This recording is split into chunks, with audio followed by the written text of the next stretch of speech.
Hello everyone, Shadowkeep is here, and that means new exotics, and that means I'm going to tell you how to get Deathbringer right now.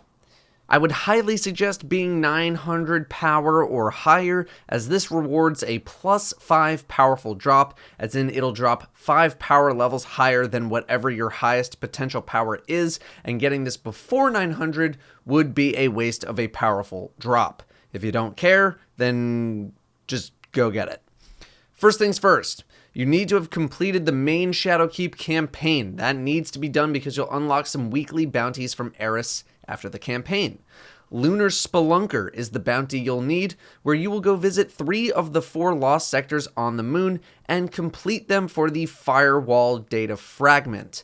The 3 lost sectors are the ones not in the new area, Sorrow's Harbor. You should also have gotten the quest Memory of Sai Mota, where it tells you that you need this firewall fragment. You will go to the final lost sector, in Sorrow's Harbor, and drop that fragment where it needs to go. Instead of taking the main exit out of this lost sector, you're going to take the right side path, which will lead to glass doors, where you'll plug in the firewall fragment. You'll then hit another switch inside that room, which gives the Memory of Sai Mota necklace, which you'll need to charge up by killing nightmares on the moon with arc abilities. Sorrow's Harbor is going to be the best place for this. Just roam around to those plates looking for nightmares. After getting 20 pieces, you'll head back to Eris at Sanctuary, except she'll be in the portal area, so go into the portal, head in there, and then give her the completed necklace. She'll let you open the chest next to her, which contains a plus 3 power upgrade item and the start of the Deathbringer questline. The first thing you'll do is head to the quest start banner in the Circle of Bones in the Hellmouth.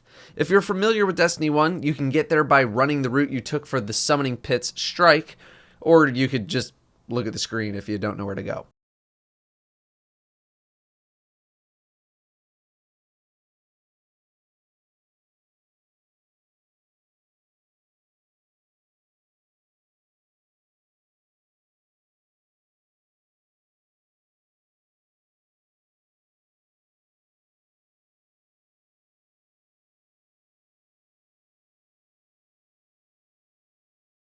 You'll start the mission, go towards where it tells you, kill everything in there, and pick up the quest item, the Silent Skull, which will start the next part of the quest, Tainted Lullaby.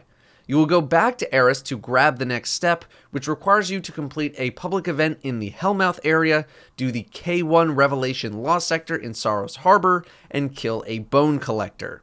The first 2 are easy. Wait for a public event in the Hellmouth, and then go do that Lost Sector.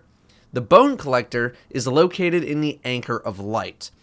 I don't know exactly where it spawns, as it just kind of walked into me when I was AFK, but I've been told it will spawn near a fallen spawn area to the left of where you come into Anchor of Light from Sanctuary.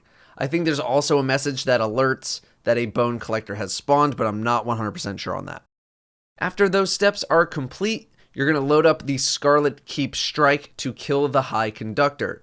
You can load this strike from the director menu. It is not a special version of the strike, so don't bother looking for one. This enemy spawns during the elevator section towards the end. When you make the second stop on the elevator, that is where the High Conductor spawns. After you kill this enemy, you're going to be going on a killing spree, as you'll need to kill, I think, 400 red bar enemies, about 50 orange bar and or weaker yellow bar enemies, and 10 boss level enemies.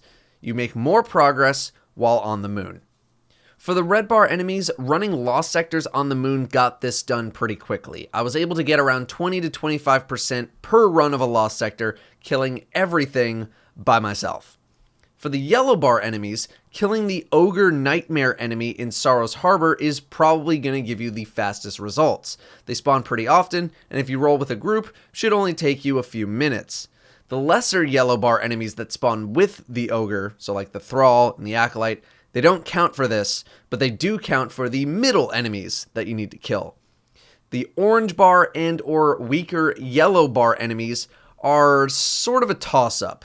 I got a good chunk of them done when doing the nightmares, and then my team tried out Escalation Protocol to see how well that would work. For red bars, it was okay, and I'd say it was okay for the orange bars as well.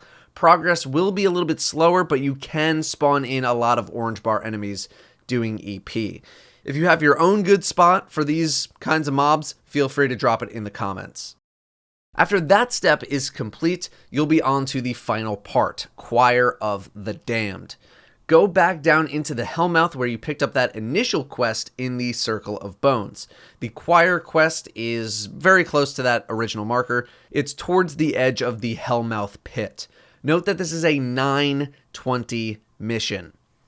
This mission will send you back into where you got the cryptoglyph to kill some named wizards. They will sing their death song, and after a minute, well, I'm honestly not sure what happens, but I'm going to guess that you die. To stop their song, shoot their shields completely off, and then they'll stop, and you'll lose the debuff. You'll move from section to section, killing wizards until you've killed a death singer. After Tolan talks a whole bunch, you're going to head back to Eris, who will give you the Deathbringer rocket launcher. This rocket launcher is very different to a typical rocket launcher. You hold the button to fire and release to detonate the blast. When the blast is detonated, it will release void orbs that will track down enemies, and the further a void orb falls, the more powerful that detonation. So basically, you want to find a big group of enemies, shoot around above them, and then detonate it high above their heads to essentially rain down void orbs on your enemies. I don't know how good this weapon is just yet, but it's definitely a more skill-oriented rocket launcher to say the least. I don't think you're going to want to directly impact enemies with this rocket, although I didn't actually try. It's definitely a fun weapon, but its place in any sort of meta is definitely still up for debate. Thank you very much for watching. I'll see you next time.